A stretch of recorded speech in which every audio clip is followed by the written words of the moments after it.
अस्सलाम वालेकुम। आज की जो डिस्कशन है उसमें मैं ये बताना चाहता हूँ कि इल्म कीमिया दो तरह से है। एक अहले अरब का है और एक अहले हिंद का है, जिसमें हम बरसगीर वाले लोग आ जाते हैं।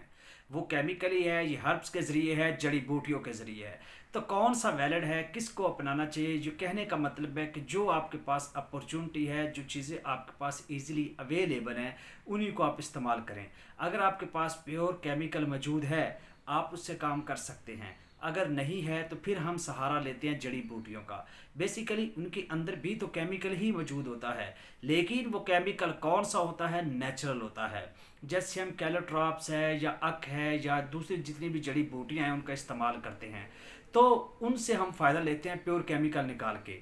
तो कहने का मतलब है कि अरब की जो हमारे पास केमिस्ट्री थी वो थोड़ी सी टफ थी, मतलब अलग से।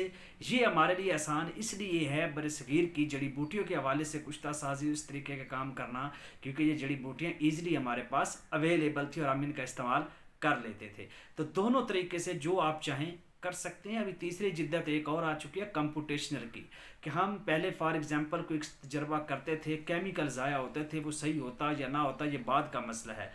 आज के दौर में क्या है, हम कंप्यूटर पे ही चेक कर लेते हैं, पहले इसको कंप्यूटेशन एनालिसिस बोलते हैं। अगर वो केमिकल मतलब कंप्यूटर पे उसका रिजल्ट ठीक आता है तो फिर हम एक्सपेरिमेंट कर लेते हैं। अगर कंप्यूटर उसका रिजल्ट सही नहीं दे रहा तो हम वो प्रैक्टिकल करते ही नहीं और हम अपने केमिकल बचा लेते हैं। तो ये तीसरी जिद्दत है। तो एनालिसिस कंप्यूटर पे करके फिर केमिकल का इस्तेमाल करें तो आप कीमे में बहुत तरक्की कर सकते हैं। शुक्रिया।